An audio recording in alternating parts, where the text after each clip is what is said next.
ఈ మధ్య నేనేం చేసినా తప్పైపోతుంది అంటూ ప్రియాంక జైన్ గారు చాలా బాధపడుతున్నారు.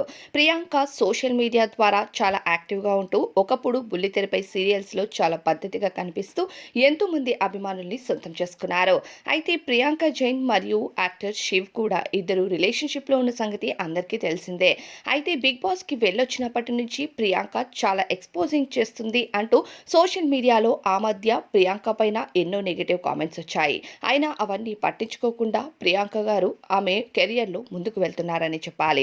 ఇకపోతే బర్త్‌డే టైంలో తను చేసిన ఫోటోషూట్ చెప్పు పైన కేక్ పెట్టినందుకు చాలామంది తిట్టిపోశారు. ఇక శివ్‌తో ఎప్పటికప్పుడు సోషల్ మీడియాలో యాక్టివ్‌గా ఉంటున్న ప్రియాంక శివ్‌తో కలిసి వరలక్ష్మి వ్రతాన్ని ఆచరించారు. ఆ ఫోటోస్‌ని షేర్ చేసిన ప్రియాంక పైన చాలామంది నెగెటివ్ కామెంట్స్ చేస్తూ ముందు పెళ్లి చేసుకోండి, పెళ్లి కాకుండా ఇలాంటివి చేస్తూ మళ్ళీ వాటిని సోషల్ మీడియాలో పోస్ట్ చేస్తూ ఎందుకు జనాల్ని పాడు చేస్తున్నారు, ఇలాంటివి ఎంకరేజ్ చేయకండి అంటూ ఎన్నో నెగెటివ్ కామెంట్స్ వాళ్ళపైన వస్తున్నాయి. దీనితో ప్రియాంక మేమేది చేసినా తప్పైపోతుంది అంటూ బాధపడుతున్నారనే కామెంట్స్ వినిపిస్తున్నాయి. మరి దీనిపై మీ అభిప్రాయం?